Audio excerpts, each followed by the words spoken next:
Hey nerds, Farmer Jesse here. Welcome to Growers Daily, your daily dose of ecological farming insight. It is Thursday, July 23rd, 2026, and today we take a question about raw manure and parlay that into a convo about Cyclospora. Then we discuss organizing seeds and mint. Not together, not necessarily not together. We'll find out, so let's do it.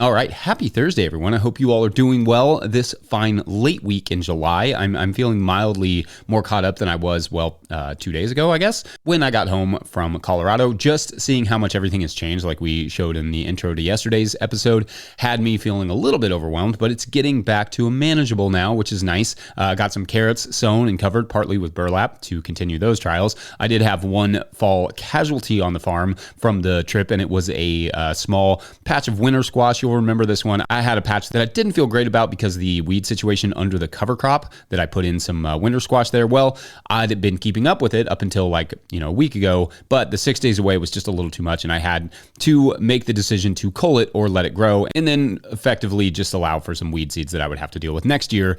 And because it was not an important crop for me necessarily, I went ahead and culled it. I mowed it down. I'll cover that with tarp and then start with another cover crop this fall in a more weed-free situation. I don't have to do that often, just like cull a whole crop, but it does happen. The lesson being, if the area where you cover cropped is not weed-free before the cover crop goes in, it will not be weed-free after the cover crop has been terminated. To be fair, I did think I could get some hay, but that turned out to not be the case because of the drought that we had this spring. But oh well, live and learn and keep learning. What are you all up to, good, bad, or otherwise? Let us know, or better yet, upload a 20-second farm video clip to Dropbox or Drive and share that with Farmer Mike at no-tillgrowers.com. Always a highlight to see those. All right, so Thursdays are our mailbag days from the Patreon page. As always, please feel encouraged to add your 2 cents in the comments section as to how you might answer these questions, because I definitely do not have a monopoly on all the good ideas or good advice. So yeah, chime in with your thoughts.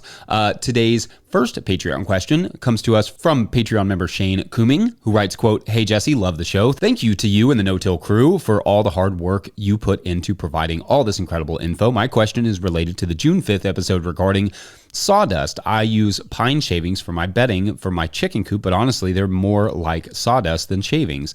Obviously, when I clean out the coop, it's loaded with chicken droppings as well. Is that enough to counteract the carbon in the pine shavings? I've just been putting it in the compost pile, but am interested in your thoughts if it could be used as a weed suppressant / amendment in the future garden beds," end quote. All right, Shane, thanks for the great question here. And so, yeah, I would guess the amount of chicken manure that you're getting when you clean out the coop is probably enough nitrogen to balance out the carbon in the wood chips / wood shavings / sawdust. And with enough moisture and proper turning, it should all break down nicely together in the compost. Now, that said, I would almost definitely compost it with some potential exceptions. I wouldn't add it directly to the beds just for fear of any sort of, cross-contamination. And as we've talked about many times on this show at this point, you have to follow the 91-20-day rule if you plan to sell the produce. And you should also have a similar rule, even if it's just you that plans on eating it, because you probably don't want salmonella or E. coli. That's just kind of a wild guess. So real quick, that rule just means that you cannot apply manure to an area where something that touches the ground, like a radish or a head of lettuce, within 120 days of harvesting that. Or if it's something like peppers or tomatoes or whatever that don't really touch the ground, it's 90 days after that last manure application that it can be harvested. So apply it as raw manure well before those times to be safe. But to that point, the exceptions are, applying that manure mix to the beds many months in advance, or applying it in the fall and using a cover crop over the winter to not only help retain some of those nutrients, but also keep the soil healthy and in place over the winter. So that's the option as well, and it stays within that 91-20-day rule pretty smoothly. I personally love it when I can collect chicken manure and mix it with carbon like that. For sure, that's quite the compost recipe there, but food safety is always paramount to that point. Since my trip to Colorado coincided with the Cyclospora outbreak, the biggest in history notably, it deserves a little explaining because it may be affecting your lettuce sales or perhaps lettuce buying or menu choices or whatever. Cyclospora is not related to chicken manure or any other animal manures except for humans. Cyclospora is a parasite that finds its way onto food through contact with contaminated human feces. This means that either the wash water was contaminated or the irrigation water or the hands of the person who harvested it, or something along those lines. That's how it gets distributed. That does not likely mean someone is out there spraying raw human manure onto your lettuce, at least not wittingly.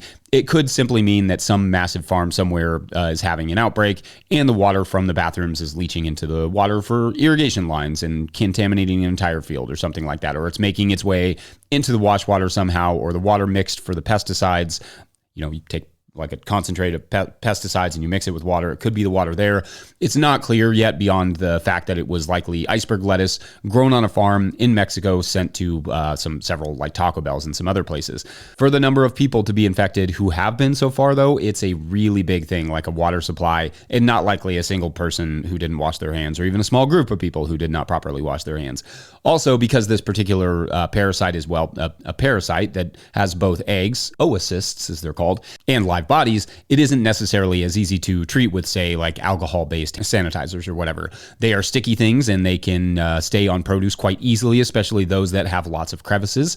So on the worker side, make sure you are washing your hands thoroughly after using the restroom, as you should always anyway, and make sure your wash water is not contaminated by having it checked. Know the source of all of your water and know that they cannot be contaminated. So yes, even if you're spraying a nutrient foliar spray, make sure the water that you're using for that foliar spray is clean. If you have a well, get it checked out regularly. If you have symptoms like diarrhea, that would be unfortunate. Go to the clinic and get checked for Cyclospora parasites before you harvest anything. I mean, if you're having diarrhea, you should probably just rest and drink water anyway. But yes, get checked out too. You do not want to pass whatever you have on to customers, no matter if it's Cyclospora or anything else. For customers, for the most part, buying from small local farmers is going to be your best bet at avoiding getting this very uncomfortable, potentially hospitalizing parasite, because the odds of a large outbreak are lower with small scale farms that care about their food safety. As people who are feeding people, making sure you are following all the safety guidelines is important. People's health is in your hands. I mean, literally in this case. I hope that's reassuring or helpful or something. Otherwise, we're going to take a quick break. When we come back, where have all the seed packets gone? Like, really, where did I put them? Be right back. Watermelon's grown in clay soil. Never added any sand here. It's July 21st, 2026. And I've got about 6 of these babies. They're about 6 inches in diameter and about another 6 that are a bit smaller. So that's what's going on today. Want to harvest seeds adapted to your farm, but you're thinking, look, I have a market farm to run. I'm way too busy weeding and picking tomatoes. I'm Dan Brisebois, and I'm here to tell you that you can grow seed on your farm without losing your mind. On the Seed Farmer podcast, and in my book, The Seed Farmer, I share exactly how busy growers make seed crops work alongside a bustling farm business. Find The Seed Farmer wherever you get your books and podcasts. Go grow some seeds. All right, my lovely listeners and viewers, this is your regular reminder that if you just happen to be enjoying this podcast, getting even a small amount of value from it, Patreon support is what makes it possible. If this show brings you, $24 worth of value per year, you can show that love over at patreon.com/no-till-growers, and we thank you. Now, today's second Patreon mailbag question comes to us from Patreon member John Rozier, who writes, quote, I don't know if this topic has been discussed before, but my question is, if you have any recommendations, tips, or tricks for organizing seed. I have a small amount of seed that I saved and also a lot of packets of seed bought from various sources. I have a lot of different varieties of seed for many different vegetable types. Unfortunately, I have very disorganized mess going on, and I have even misplaced a lot of lettuce seed, but hopefully it will turn up somewhere. Maybe it will plant itself in an empty raised bed if there is one available. Thanks, end quote. Yeah, that would be nice. I wish lettuce would just plant itself sometimes. I wish everything would just plant itself sometimes. It just doesn't usually work that way, except for weeds. They seem good at it. Anyway, good stuff here, John.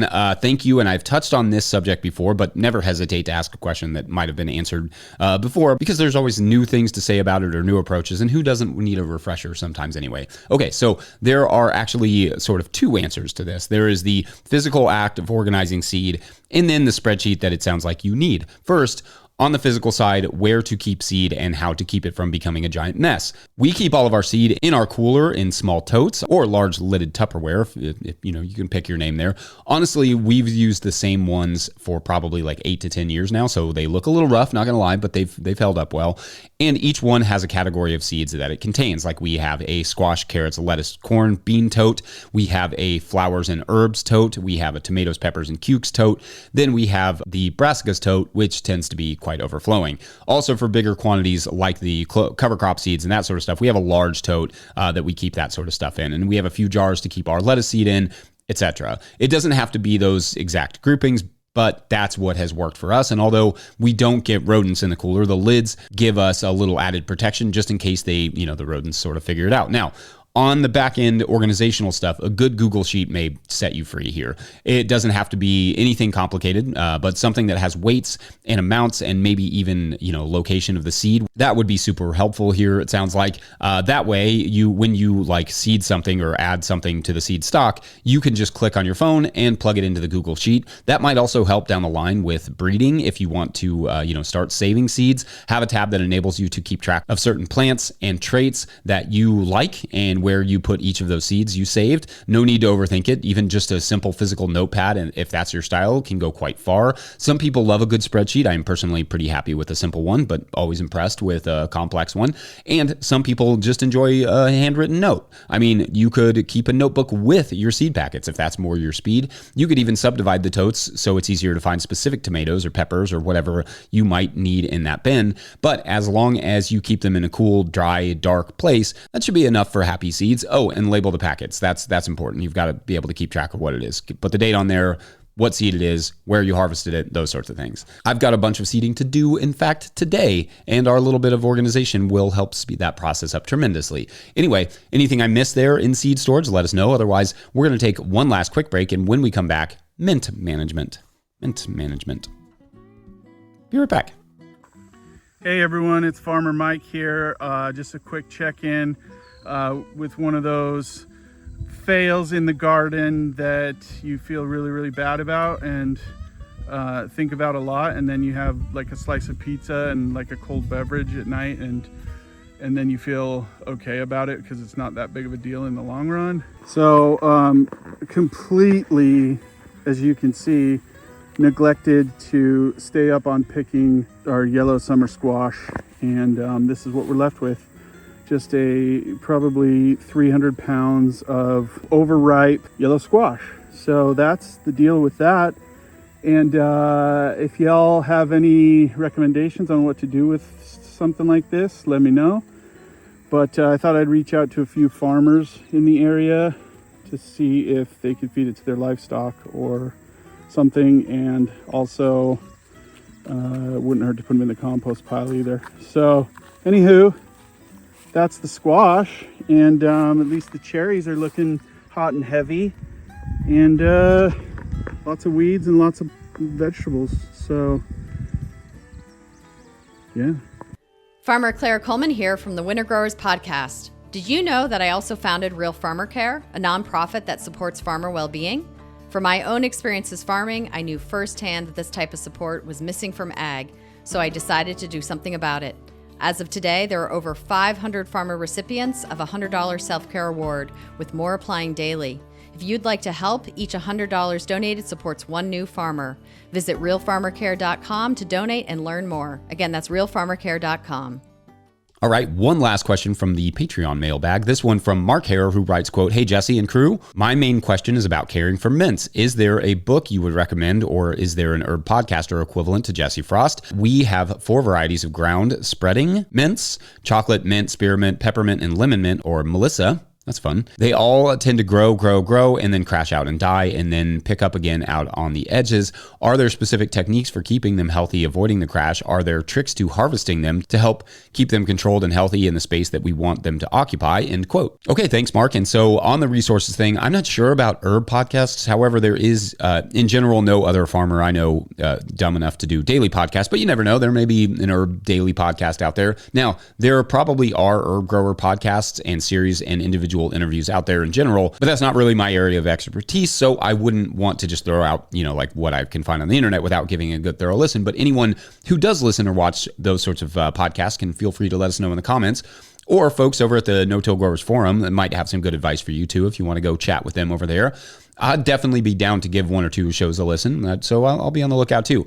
Herbs, in fact, can be quite profitable, and some of them, like mint, are relatively easy perennials to grow from seed or from stolons, the horizontal stems, also sometimes just called rhizomes. All right, so let's just do some quick hitters here on mint, because I really could do a whole show on it, and maybe I will one day. First, mint is a shallow-rooted crop that relies heavily on consistent moisture and consistent nitrogen to stay green, lush, and happy. The nitrogen can come from compost top dressing. It can come from liquid fish hydrolysate added through the fertigation system, or on a backyard scale, like a watering can. If the mint is crashing for you before you expect it to, then perhaps it simply is a lack of fertility or a lack of water. Now, the commercial growers, like those who do mint for essential oils, toothpaste, candy, or whatever, which yes, that's a thing. I hadn't really thought about it until doing this episode. But anyway, they use seed sterile mints that aren't effectively going to take over the world, like several acres of non-sterile mint going to seed almost certainly would. In essence, if you're going to plant tons of non-sterile mint, you're going to have mint absolutely everywhere, and it's going to be a nightmare. So the commercial growers use this sterile variety so that they can harvest it and then be done with it. The beneficials will love all the flowers, but getting rid of mint in the garden would be terrifying. So you really do have to make sure, if you're going to use the non-sterile varieties, that they are planted somewhere they won't spread by the tiny seeds or the stolon, which is why you see them sort of spreading out there. Most commercial growers are generally only getting one big harvest off their mint. To my knowledge, they maybe get a second one, and there are probably exceptions, but I don't think it's possible to just let it keep cranking away unless you are heavily fertilizing it. And even then, it will probably wear out eventually. Like even perennials have their seasons. I think in terms of resources, look for those commercial growers. They can be massively helpful. You get to see little techniques that they use that maybe like smaller growers don't know about. There are also lots of good YouTube videos out there, and maybe you can pick up a trick here or there. I also think a great book on herb farming is The Organic Medicinal Herb Farmer by Jeff Carpenter. Definitely worth checking that one out. Otherwise, listeners, let us know your thoughts, resources, etc. on mint. Would love to hear them here in Kentucky, home of the mint julep. Right? It's important here. We grow our mint strictly in cloth bags and almost exclusively just to have flowers for the beneficials in the greenhouse. So I have them on the floor in the greenhouse. I just keep it as moist as I can to keep them going, and then they flower heavily over basically the last month. And it brings in a lot of pollinators and beneficials that help us around the garden. It's low risk and tasty as a flavor with watermelon, and high reward. Anyway, that's it for this Thursday. Don't forget, No-Till Growers is a nonprofit 501c3, meaning we can take donations and offer in return a tax break for you. Please make sure to like and subscribe and/or follow wherever you're getting this podcast. That's an easy way to help us out as well. Enormous thank you to all of our show sponsors. And if you'd ever like to sponsor this show, you can reach out to Farmer Michelle at notillgrowers.com. Big thank you to the No-Till Growers Board of Directors. Huge shouts to Willie Breeding for the theme music, Mike Hilbert for the production help and editing, and my wife Hannah for absolutely everything in the world. Also, shouts to Epidemic Sound for the background music that you can hear.